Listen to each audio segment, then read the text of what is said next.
Good morning, good afternoon, and good night. Welcome to the Chatter After Daily, the show where we talk about the movie news, the TV news, sometimes even just whatever the heck we want to talk about. And today, we are talking about the DC Universe. I'm Michael Thomas. Joining me, of course, co-host is Brandon Alvarado, the Scarlet Fan.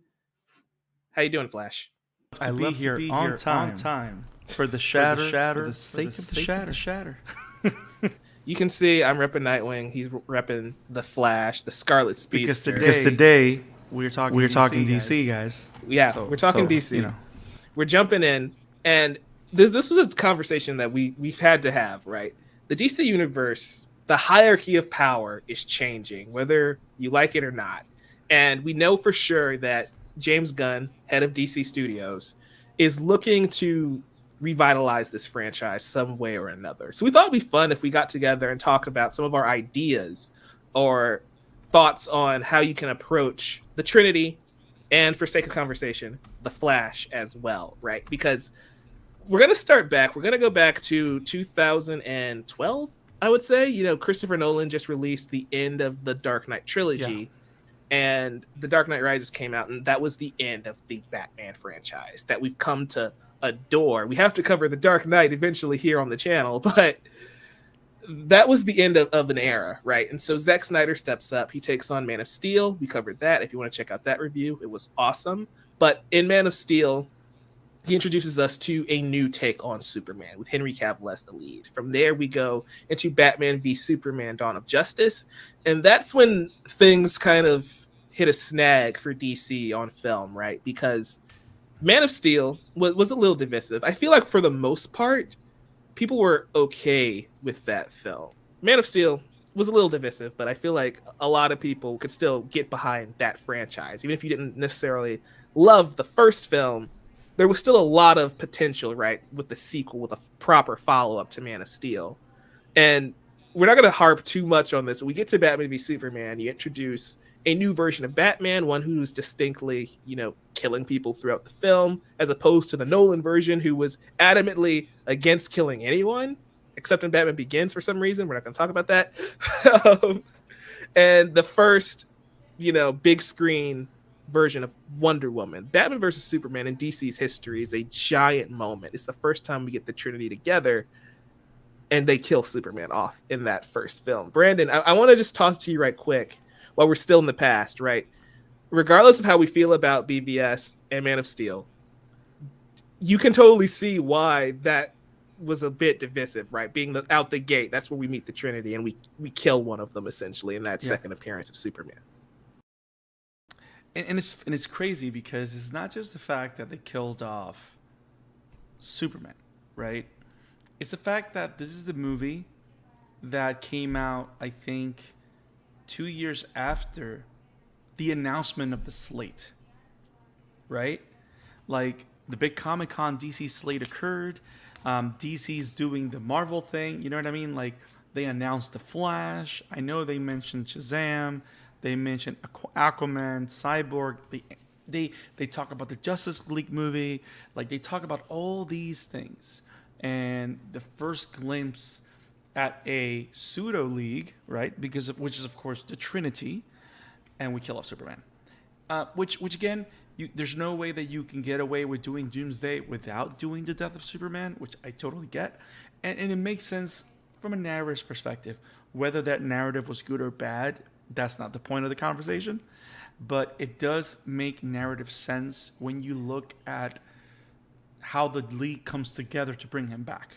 Right? Which we don't even properly see until Zack Snyder's Justice League, like 5 years later. But yeah, right. But again, that is the first step to a lot of the mishaps and mishaps that occur. The public reception of that version of the DC universe was very divisive as well. It's not just the decisions made in the movies, but the take on the characters is very divisive. Yeah.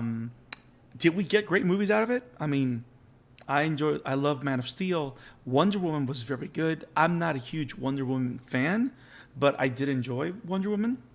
We also got Shazam, which is pretty good. Aquaman was pretty good. It was great. I mean, I enjoyed it. But then you had all the constant delays on The Flash. You have the whole Flash the changed whole, like 5 directors. Yeah. Yes, you have the whole Joss Whedon of it all, the whole Jeff Johns of it all, everything behind the scenes in Justice League, the Ray Fisher allegations and investigations.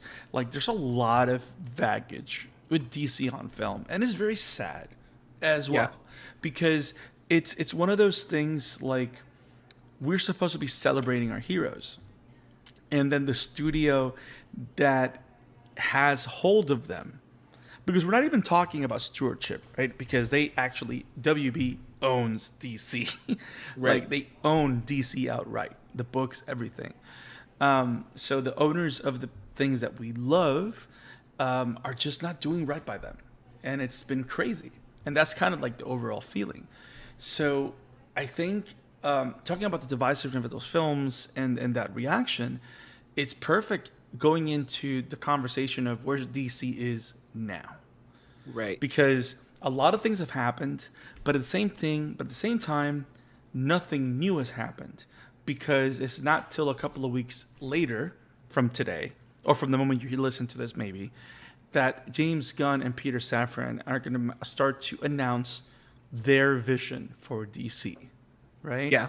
And I think that's why it's very good to be having this conversation, right? Because just what you said, their vision of DC, which is something we haven't had at all. Like, even when you go to Snyder's films, he was very adamant about that was his take on those characters. That was his trilogy, right? With Justice League being a 2-parter. But I don't think he was ever having much intent to build a Marvel-style universe that lasts for 10 to 15 years later. And that was, I think that's why 2016... with Justice League, the double whammy of Justice League and Suicide Squad coming up, BVS and Suicide Squad coming out the same year, that did way more damage because Civil War came out that year. And that was like the celebration of what the Marvel universe was up to that point. You introduced Spider-Man and Black Panther.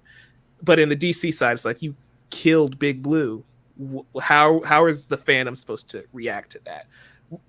Looking back, knowing what Zack was going for, seeing Justice League and how it all comes together, it makes way more sense now. But at the time, I think that was like the nail in the coffin. And even though you had those great films come out after, it wasn't necessarily enough to win them back. So that leads us to here, like you were saying, going forward. We know... Go ahead, sorry. And I want to harp on something real quick that I think you set up very great when you mentioned Civil War. And it's the fact that it also comes at a time where, whether it was intentional or not, which in my mind, and I think it's fair to say, it is not intentional that Marvel was trying to show up on DC. You know what I mean? That was not their intention. It kind of was. well, that's the thing. But finish your thought. I don't think it was, but at the same, I think what it is that the vision and the clarity of the path was so much more carefully constructed and so much more cohesively worked through as a team. Like, everyone in Marvel was doing the same thing. You know what I'm saying? There was this clear vision and mission of what Marvel Studios was going for, right? I mean, by the time Civil War comes out, they've been working on this overarching Infinity War saga for almost 7 years now. Ish. Right. So is this unequivocal evidence that Marvel Studios knows what to do with their characters. Yeah. And then it's questionable what DC is doing. So that's what I mean by whether it was intentional or not. I don't think so, but it's like, nevertheless, the presentations speak for themselves is what I'm trying to say. Like, you have a superhero movie done right by the characters that the fans respond positively towards, and then you have the complete opposite on the opposite side of the spectrum, which with the bigger characters, right? Because the Trinity, compared to the Avengers, right? People who've never watched Marvel movies, they may not know who Iron Man is. Everyone on the planet can tell you who Superman and Batman are. Right. Wonder Woman too. Right. And it's like, yeah. And not only that, the idea that they built it on the B-list characters, right, that were popular, Right. but there were no Spider-Man. It wasn't. Right. It wasn't Spider-Man. Like Spider-Man was the biggest thing. It wasn't X-Men, right? It wasn't any of those characters. The fact that Marvel Studios found a way to make people fall in love with the characters that they chose and had ability to introduce, to the point that we're celebrating to this point, where they're going on almost 15 years in, and we're still celebrating these characters. And DC has had so much more time to do so. So it's just that's just the thing that becomes pretty clear, and especially in those years. Right. And like you said, like looking at now, that the vision that Snyder had was so particular that it makes sense.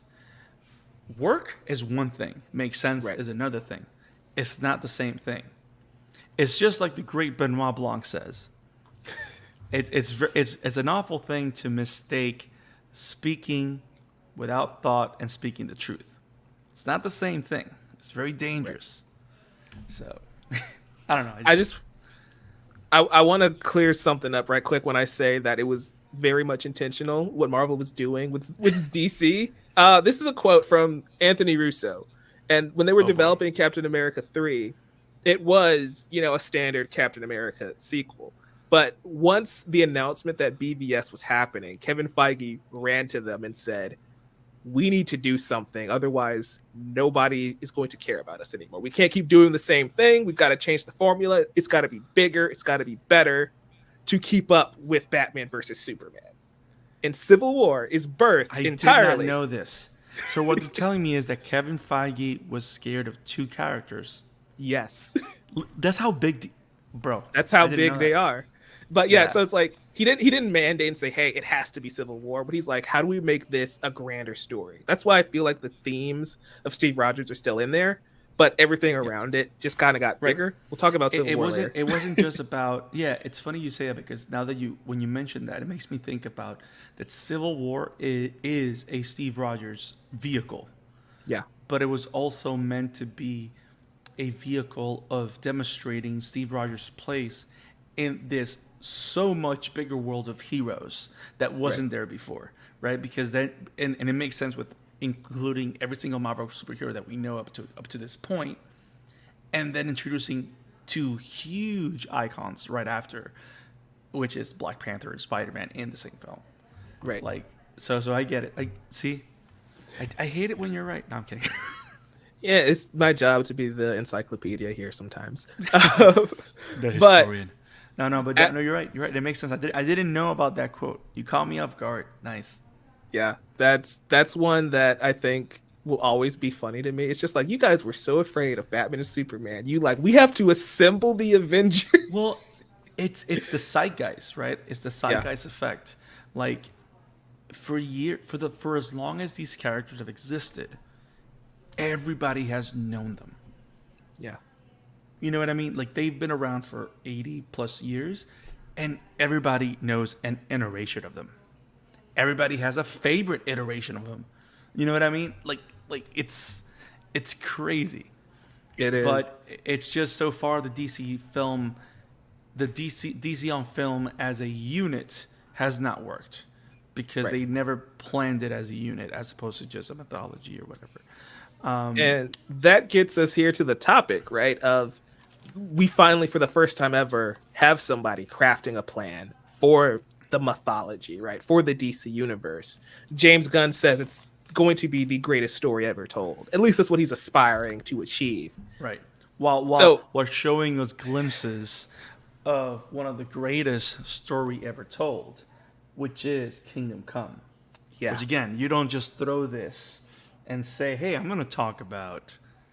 No, he's talking about biggest stories ever told. Yeah. And, that gets us to the entire point of this video, the topic of the video. What do we want to see? Like, if we were in charge of helping Gunn and Safran with the DC Bible, what do we want them to do with the Holy Trinity, plus the fastest man alive, who, as far as Justice Leaguers go, he is like one step away from being included in the Trinity of DC characters, right? In the DC pantheon. Before we jump into the individual characters, we've talked about the past. how about we acknowledge what we know so far? Like the facts, right? So if we do a state of DC on film present, right? What are the things that we know? Henry Cavill is no longer Superman. Correct. First fact, right? After Black being Adam, announced that he was going to be Superman. which it broke our hearts because we did a whole episode of Man of Steel celebrating that, and then the truth hit us. But we're still happy because it also came with the breath of fresh air that we're paying close attention to Superman now.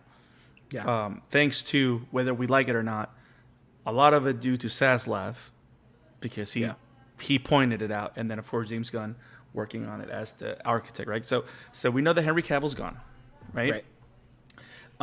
Black Adam is gone. Part of the Black Adam was a financial flop. I mean, everything has just unraveled on Dwayne "The Rock" Johnson.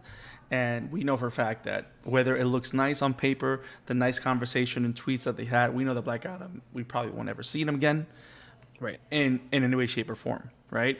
We know that Patty Jenkins has left the project. She was not fired. She simply left the project. Right. We don't know if Gal Gadot, it's still at our Wonder Woman. And I know that the last thing that she tweeted about the character, it sounded kind of like a farewell. Yeah, but like a lot of people read that, and I'll pull it up on the screen for you guys at home to see. But like she's going about how it's been an honor playing this character, right? And initially when she tweeted it, it's like, yo, yeah, great, we're getting ready for Wonder Woman 3. And then it's like, I even tweeted, it's like, when you look back on it, it sounds like rather a goodbye, right? Like it's been an honor being with you. Right? I'm going to continue doing this.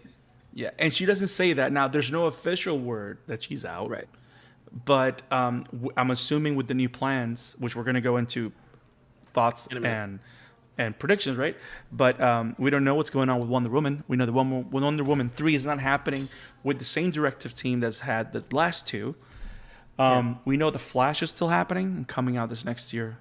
We know that James Gunn has tweeted the poster for Blue Beetle, which gives us hope that that movie is still happening.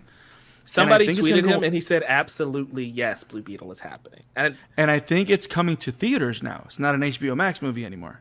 Yeah, one of the first things David Zaslav did when he took over was he said, we need to up the production on Blue Beetle. So they increased the budget, and they said this will be a theatrical release. Right. And so I'm just going to put it out there. Some people, there are rumblings saying that Blue Beetle technically might be the first film in the new universe because James Gunn apparently loves everything he's seen from it. And that's one of the things they really want to keep if they do a full-on reboot. Right. And it makes perfect sense because not only is Blue Beetle a fan favorite from the animated universe and the current Blue Beetle, which is Jamie Reyes? Jaime Reyes, yeah. Which is the current Blue Beetle from Young Justice. That's the popular Blue Beetle for now. Not to throw shade at Ted Kord, but he hasn't been the most popular Blue Beetle in a long time because just Jaime Reyes has been great, especially with the whole alien tech or whatever. Jaime is the Barry Allen to Ted Kord's Jay Garrick. It's like he exists, he happens. Yes. We're never doing that again. Yes, yes. Like the only way Ted Kord makes sense if you do a Blue Beetle Booster Gold movie. Yeah. Which again should happen, but that's the only thing that would make sense to me, maybe. So Blue Beetle's definitely happening. It's going to be theatrical. Shazam, Fury of the Gods, still happening. Very much so. Aquaman, The Lost Kingdom is still happening. Coming out on Christmas Day. Yeah, but apart from that, we don't know what else is going on. So it's interesting that a lot of the old stuff is officially no longer. Some of the old stuff is still happening. What we don't know is what stays beyond 2023. Did I miss anything?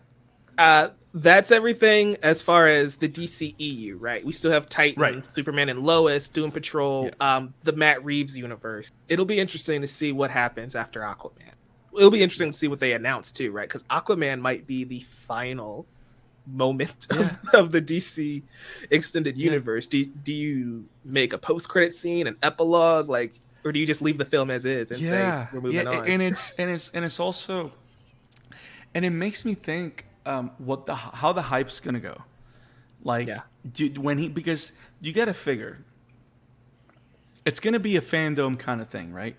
Because if he says that we're going to have an announcement, that sounds, I don't think it's going to be like a DC fandom event, but it's got to be some type of press conference like event that DC and Warner Brothers are creating for themselves to make an announcement. And in my mind, there's two very particular things that need to happen. And I don't think the most important announcement is the slate of future movies.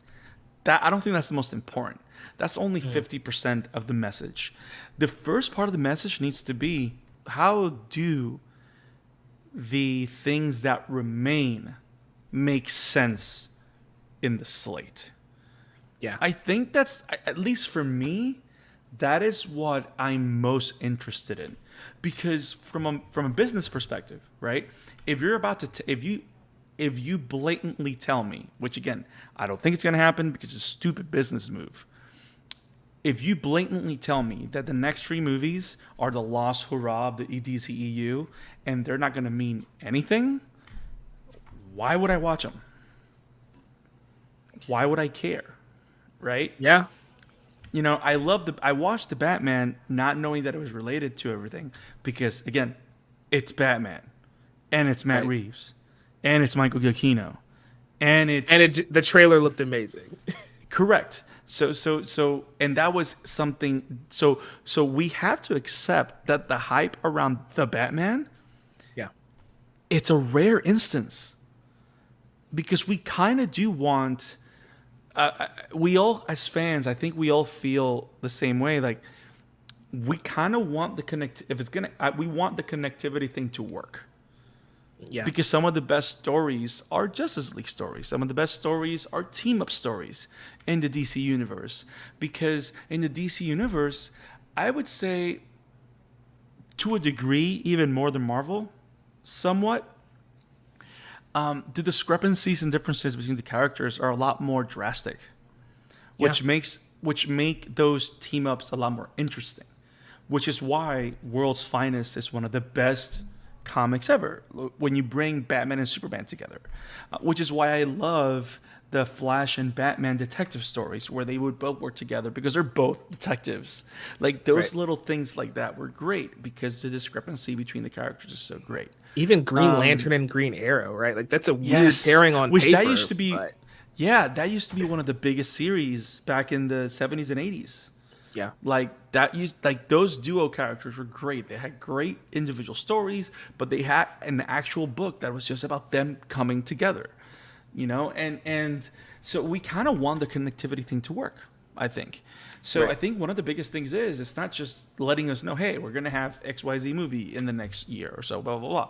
But also tell us what does the vision, where do these movies that still exist work within the vision? To me, that's the biggest question that I want answered. Because I don't care what's going to come after. I'm going to watch it because it's the new thing. It's what's going to be DC moving forward, whether I like it or not. You know what I mean? So tell me what's going to happen in the next year because we got 3 movies coming out. Damn it. that's the thing, right? Like I don't want to set you up for disappointment, right? Because I don't know if he can. Because if the idea is a hard reboot, he is going to have to look you in the eye and say these films, except Blue Beetle, don't matter. And it's like, do you want to do that? One, that's gonna give Blue Beetle unfortunate like targeted hate of like what or expectations of this is the one thing you decide to keep. This better be a masterpiece, right? So it's like I feel like if I were them, I would just say these are the movies we're working on. It could be 2 to 3 projects. I don't even think he tells us like the whole phase 1 thing. It might be we're doing Superman, Batman, and Wonder Woman, and just drop it, and then we'll revisit this at the end of the year. Maybe show a storyboard. Or something like that. You know, similar to the first reveal of Michael Keaton, where you had that nice picture that was in the internet forever because they never figured out how to make a movie.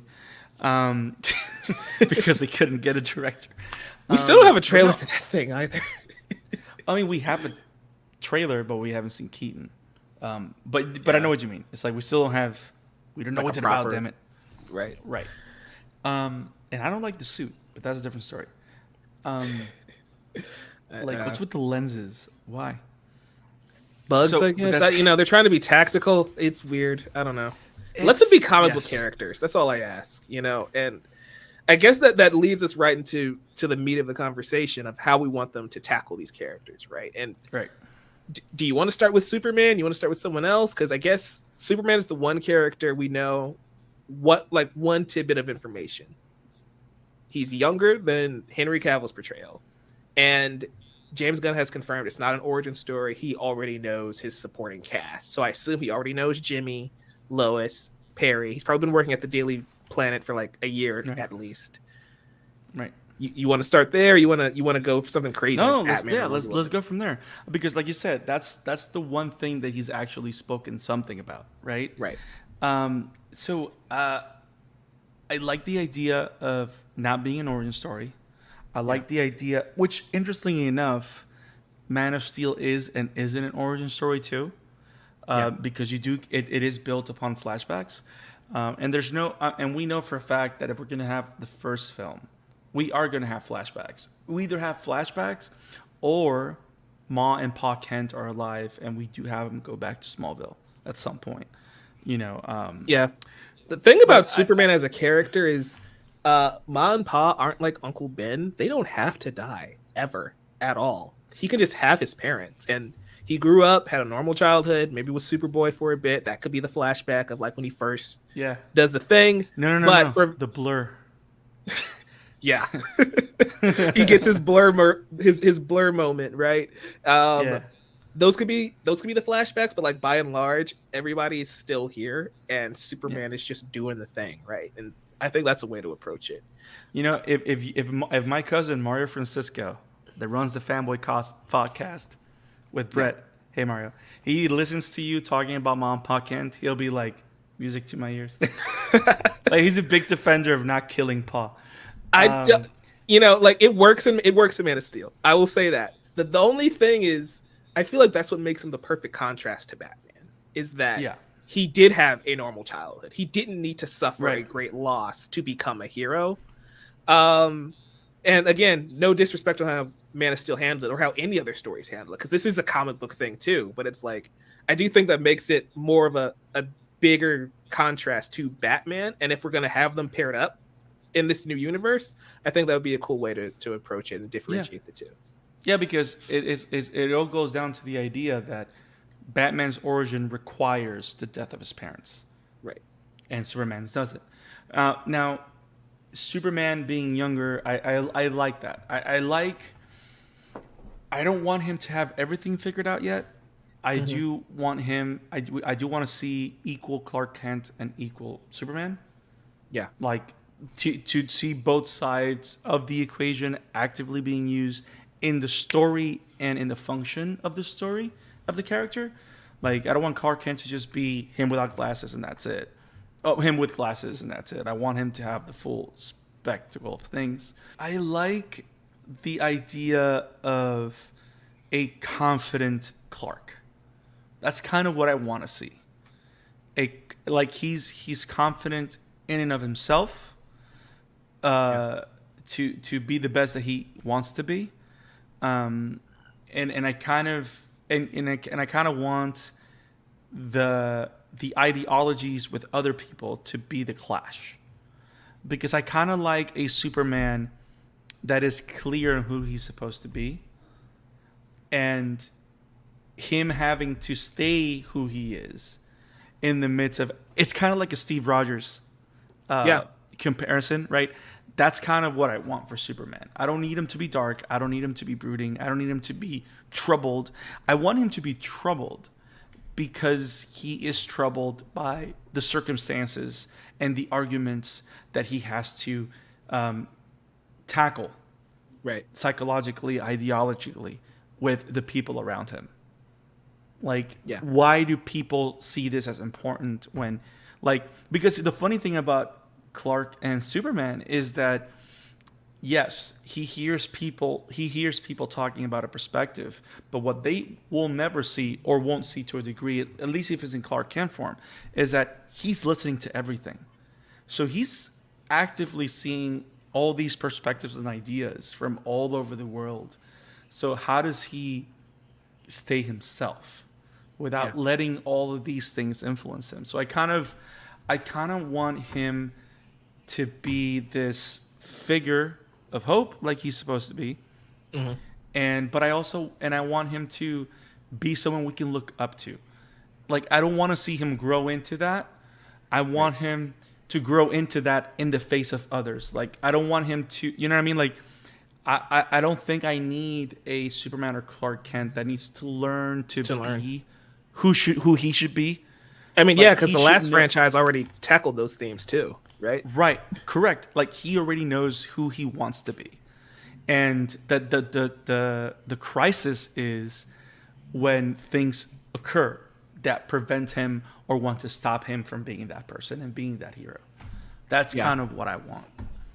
Yeah, totally. I'm with you there. One of the things Gunn did mention, I forgot to mention this at the top, was that this story was going to be about Clark Kent, the reporter, right? And I think that's a very cool angle to approach Superman from, right? Because I think if you go back and you read like the very like Action Comics number 1 through 10, right, the very first appearances of Superman, he is like 1938.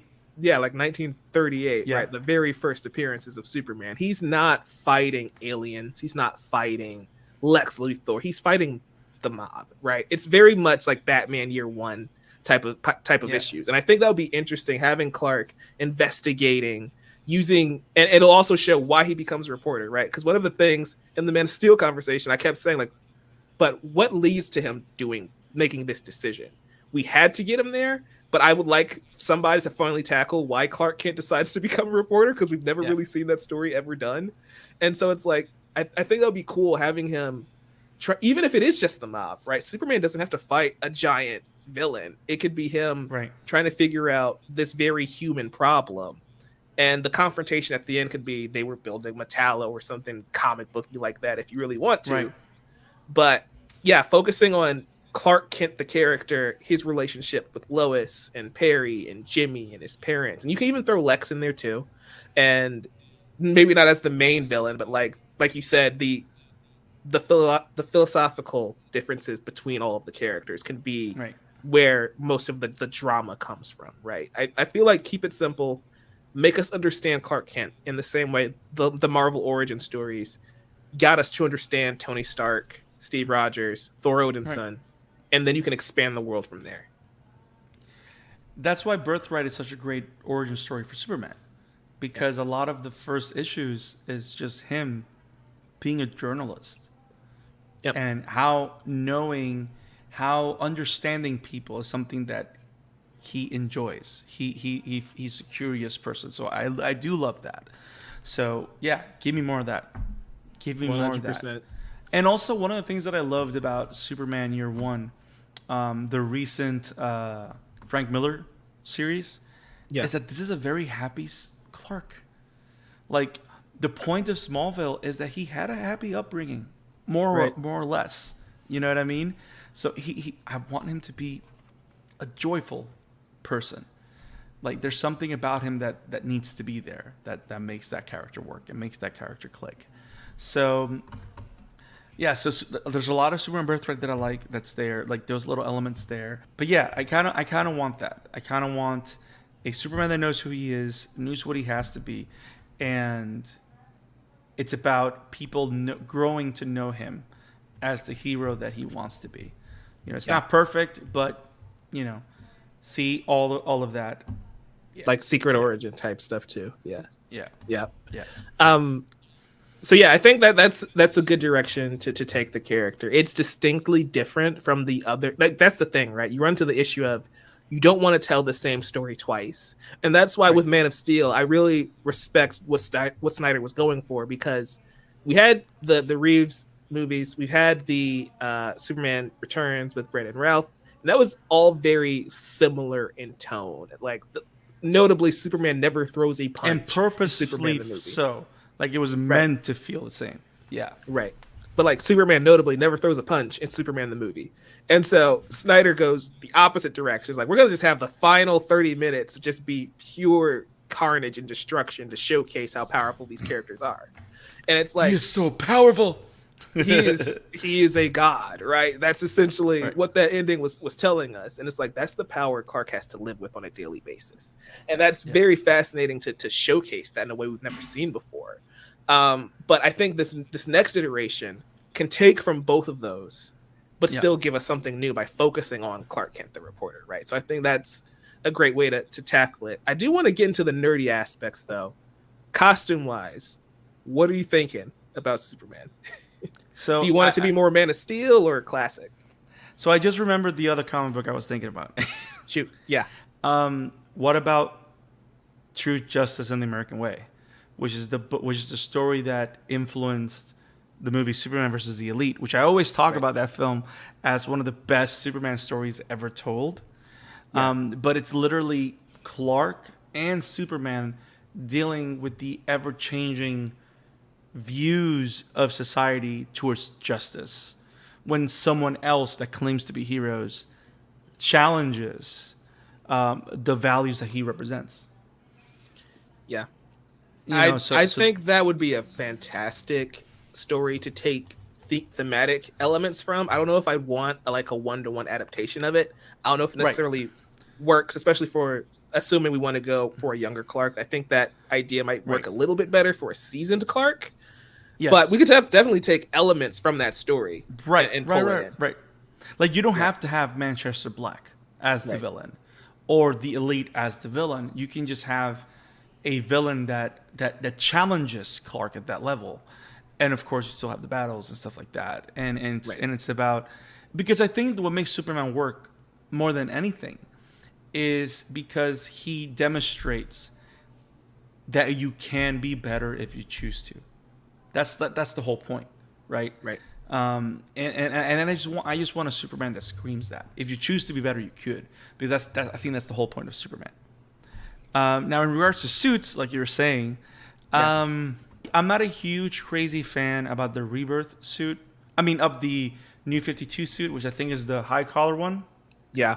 I'm not a huge fan of that one. The Rebirth suit is just... Huh? I said, that's the one they added the belt buckle, like, instead of the shorts. Yeah. Yeah, the Rebirth suit, it's kind of like an adaptation of the Man of Steel suit, kind of. Mm-hmm. Like the Justice League Man of Steel suit more than anything. I don't know why, but I don't see why we couldn't do a classic suit. Like we could do...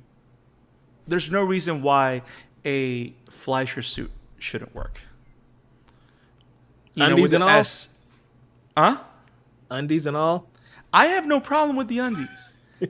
and here's why. Because, of course, it wouldn't work if it's a plain suit that doesn't show muscle. Right. You know what I mean? If it's a plain suit that doesn't show muscle, the undies kind of distract, especially if it looks like cloth. I think the best example of a undies working is the Brandon Routh Kingdom Come suit. Mm-hmm. Like, that is a phenomenal suit. And he makes the undies work. That sounds so weird. But it's... They pull it off with that one, yeah. You're right. I kind of... And it's like anything. It's just like Batman, too. It's like...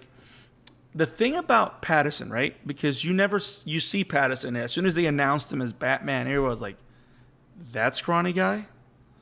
Right. But once he has the suit and the way he carries himself in the suit, you're like, that's Batman. You know what I mean? So it's really, the suit to me is like, I'm more critical suit-wise with the Flash, kind of. But Superman, especially since you hate what he looks like now.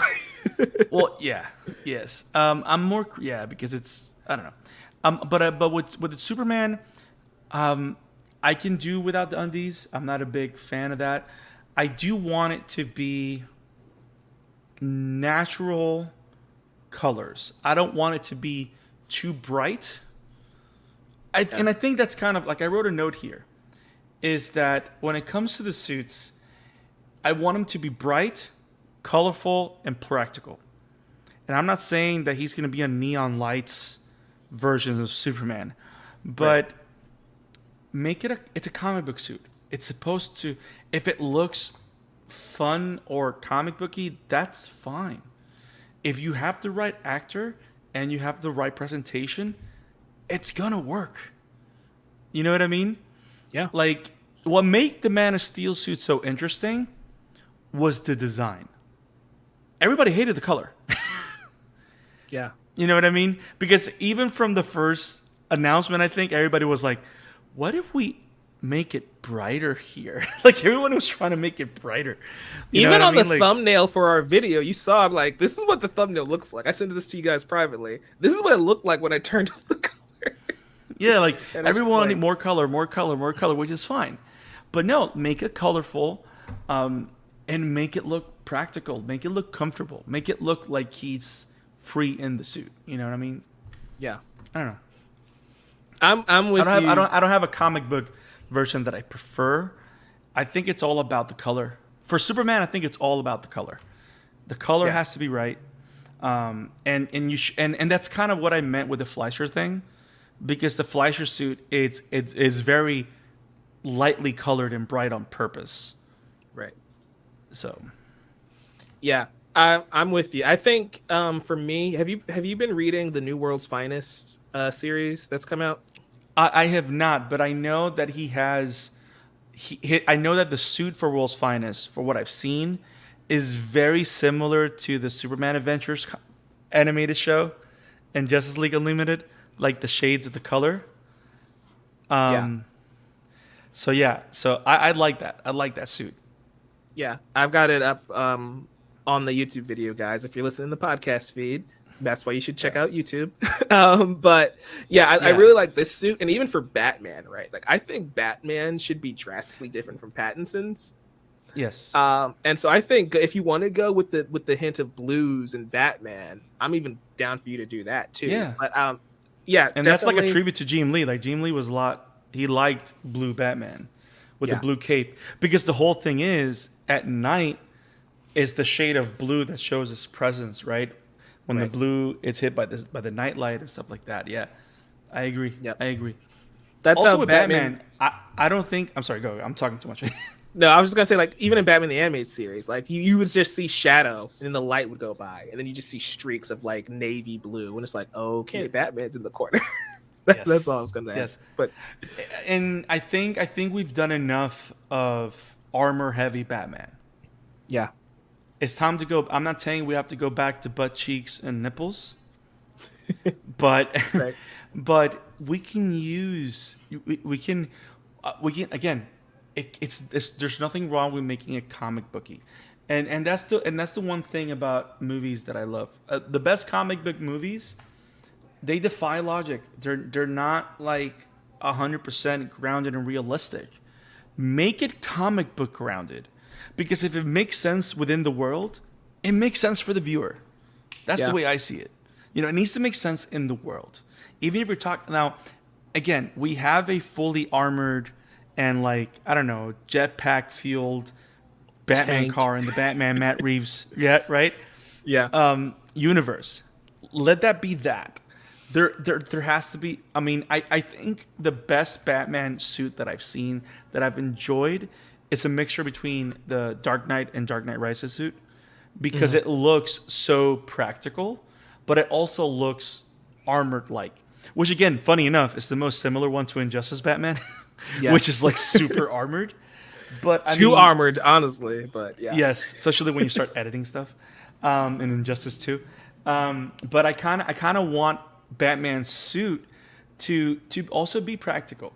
Like, I like the idea that comic book Batman found a way to wove in armor into this thinly layered suit that allows him to move freely. You know what I mean? I kind of want more of that. Yeah, well, since we were talking Batman, I guess we just dive straight into how we want them to approach the Batman character. Just wrapping up some thoughts on Superman. Love the idea of him being an investigative reporter. I love the idea of him being established in that universe. Just make it fun, honestly. Like, my notes on Superman are just one at a time, because we need to get that character back into the world. Batman doesn't need help, so we can have more fun with Batman trying to establish that. But yeah, like that's what I was saying before we went on air with Batman, is that I want him to be drastically different from Pattinson's version. And we went at length about how much I love Pattinson's version in our review of the Batman. But I want this one to embrace those comic book elements, right? I want him to have the blue cape and cowl. I want him to have the giant yellow oval on his chest. I want him to have Robin by his side.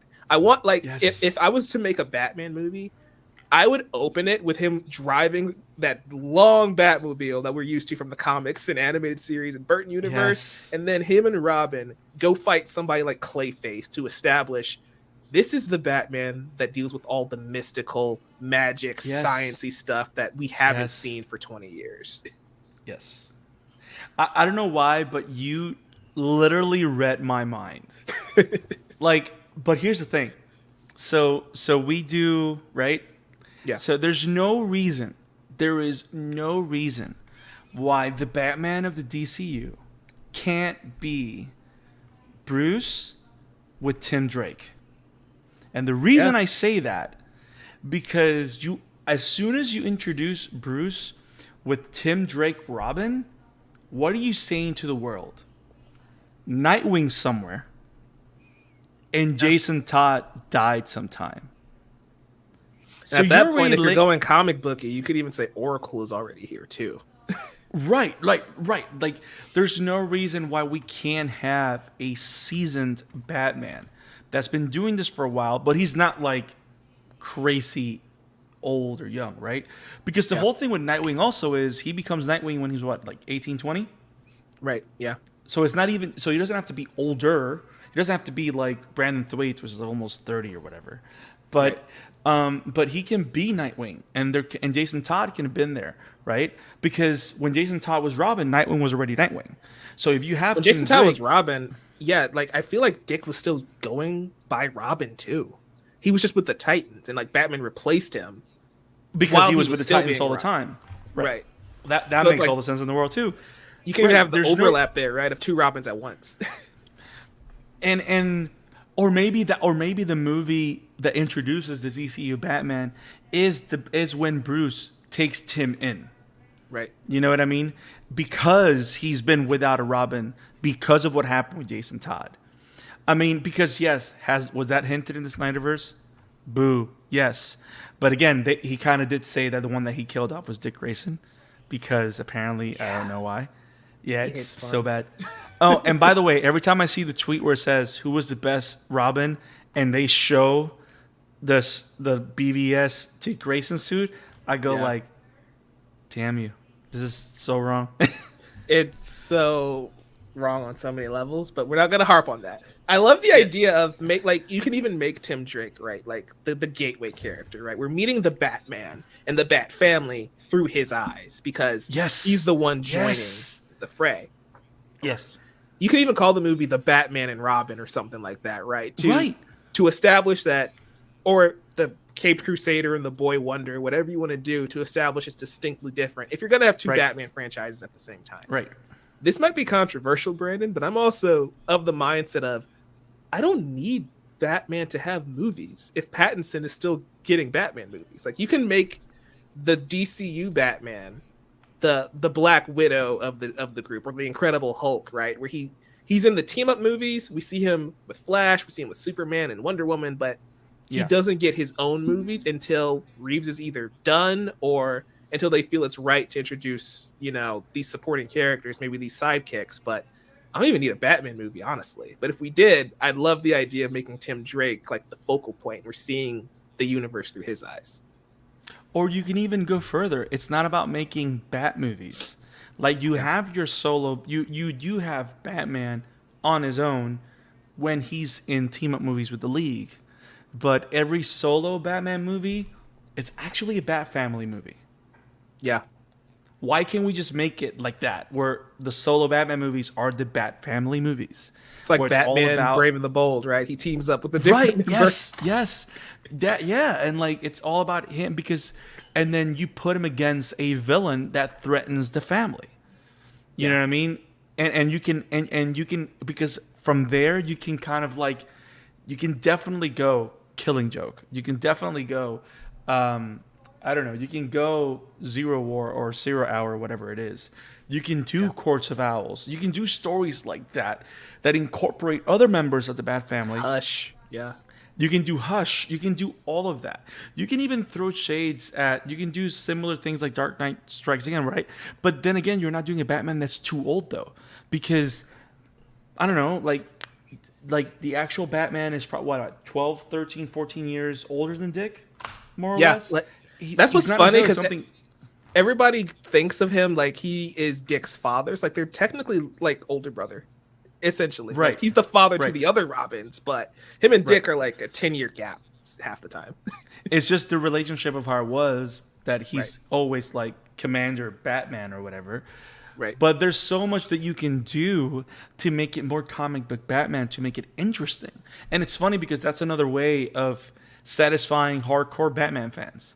Because you have great Bat Family stories that you can make people you can actually make every Batman fan happy. You want a Batman that's by himself? You got the Matt Reeves universe. You got a Batman Bat Family story? You have these Bat Family stories that take place within the DCU. And not only that, if you use Batman as the focal point for teenage heroes, that is the perfect avenue for Titans. Young Titans, Young Justice. It's the perfect avenue to, which again, James Gunn has tweeted that he's looking a lot at Justice League Unlimited and Young Justice as inspirations for the next couple of movies or vision for the next couple of stories that he's going to do. So Bat Family is just a great way of doing it, not only because the best strategic minds literally are the members of the Bat Family. So why not introduce them through a Bat Family movie, and then, you know what I mean? Like I don't know why. I don't know why I love that idea so much, and I think more than anything, I love it so much because we haven't seen it before. And no, I'm not counting Schumacher. We haven't seen it before. But even if you like, that's the thing. Even if we do want to count Schumacher, we introduced Robin in Batman Forever, and that's fun. But Robin's also like 25 in that movie, so it's like. That's still not Batman training a new generation of heroes, which is what makes the Bat Family interesting. I love everything we've said so far. One thing that just kind of will always irritate me is if they do go about it this way, I want Superman to influence Dick Grayson becoming Nightwing and taking on the mantle of Nightwing. And if we establish that he's already Nightwing, I don't know if that, and that's the thing, right? When you're mapping this out, it makes sense from a Batman perspective. I don't know if I like it from a Nightwing perspective. You know what I mean? Because it's like Superman is instrumental in Dick Grayson becoming Nightwing from Robin. And to cut that out, you can do that, but I just feel like it's a disservice to that character. Granted, Dick Grayson, to the wider public, is a C-list character. To DC fans, he's an A-list character. But you can get away without doing that without getting too many people mad. But, you know, I kind of want Superman and Batman to... Maybe that's something that they can do too, right? Though, is that Superman and Batman are already friends when we meet Superman in this new movie. Like, what if that's already like? I think Gunn would establish that this universe is already lived in. The JSA already exists. The heroes probably already exist. That's kind of what I want too. Yeah, and I think Justice League Unlimited and Young Justice set that up. Like, we meet Young Justice, episode 1. All the sidekicks are already there. All of the Justice League's already formed. Justice League, same way. In that first episode, Batman already knows who Green Lantern and Hawkgirl are, even though they weren't in Batman the Animated Series. Because he knows they exist. Because they've been active heroes for a long time. We're just meeting them for the first time. Yeah. So that might be a way to work around that. Not only that, Young Justice acknowledges that Justice League Unlimited existed. Because all of those Justice League members feel like they are the same Justice League that we've met before. That's why the connection feels so tight. So let me ask you this. I'm gonna spin it a different way. Shoot. So let's say we don't have Batman solo movies. Let's say that Batman only appears in these team up movies. Team ups. Mm-hmm. Right? What if the main Bat Family title that introduces Batman, apart from the Justice League, is a Nightwing movie? And in the sense of we do have Batman there, but it's all about the departure from Batman. Superman exists, so he knows all the heroes that Batman does. Mm-hmm. And you can still have that origin and have him face his first full-on villain in Bloodhaven. So, yeah, Nightwing is a weird character because he's so different in everyone's eyes. You can get two Nightwing fans in the same room, and they'll tell you two completely different histories of the character. You mean Grayson? Yeah. Yeah. So, yeah, that'd be a fun idea. Nightwing, it's weird because Nightwing is the perfect character for the DC universe because he's involved in every aspect of it, right? He has the connection with Superman to the point where Superman, that's the one person he says, take care of my son while I'm away in the comics, right? And it's like, he doesn't go to Bruce, he goes to Dick because that's the one he can trust to not screw up children. But like he's got connections to the Superman family, to the Flash family. He's a founding member of the Titans. He's a member of the Justice League. And it's like solo movie. I think I kind of want it to just be strictly him because people tie him to Batman, even though the entire point of the Nightwing character is to separate him from Batman. So I would rather have a Batman movie and Nightwing comes back home as opposed to the Nightwing movie having Batman be a focal point, if that makes sense. I feel like if we were going to add characters to a Nightwing movie, I'd want Batgirl, I'd want the Titans to be the characters in that film, not necessarily Batman himself. Because as much as they want, Nightwing never breaks away from Batman. He still gets reduced down to a supporting character for Batman. So I don't think I would want Batman in a Nightwing movie at all, at least not the first one. But that's just me. So let me ask you this. So no matter what you think of Titans, the HBO Max show, so you totally support the decision of how they've treated Batman in the show then? How they treated Batman? Like how they used him? That's fine. How they treated him? Like I don't like how they write that character at all. But like the idea... I'm sorry. I think I misspoke. Yeah. In the sense that they present him, but Dick is still the main character. Yeah, for a Titans or a Nightwing show or movie, I think that would be the way to go about it. But on the flip side, if you want Nightwing in a Batman movie, I totally support that idea because the focus is Batman. I just feel like a Nightwing movie, the focus is going too much the other way. No, whether you want to or not, because Batman's just that big of a character. I get it. Right, because even in Batman vs. Superman, that's what ended up happening. That should have been a Man of Steel sequel. It kind of turns into a Batman movie. Yes. You know? And it's all about, he wants to hit Batman. Oh, he looks just like Frank Miller, but he wants to hit Batman. Yeah. Tell me, do you bleed? You will. But yeah, I think all our thoughts on Batman are amazing, in my opinion. I think this would be, again, like you said, right? You have a Batman for everyone. A Batman for all seasons, if you will. And I like the Batman Brave and the Bold one. Like just having him team up with random characters makes it so interesting as an alternative to just a Justice League movie, right? Yeah. And you don't even have, like, because Gotham is so expanded at this point, right? You can have him team up with Black Canary. You can have him team up with Huntress. You can have him team up with Red Hood, with the Robins, with Nightwing. And it's like, those are still Bat characters, right? Him and okay, I wouldn't do Catwoman because Reeves is doing that, but like him and Batwoman, right? Those are still Gotham-centric characters that you don't even need to pull Flash and Wonder Woman in, but you totally could if you want to, because that would still be awesome. Right. Guys, this video went a little bit longer than anticipated, but don't worry, Brandon and I are going to be back talking Wonder Woman and the Flash in another video, so make sure you stay tuned for that. If you enjoyed this conversation, make sure you give us a like and subscribe so you don't miss a thing. And until next time, guys, keep watching movies, keep reading comics. Peace.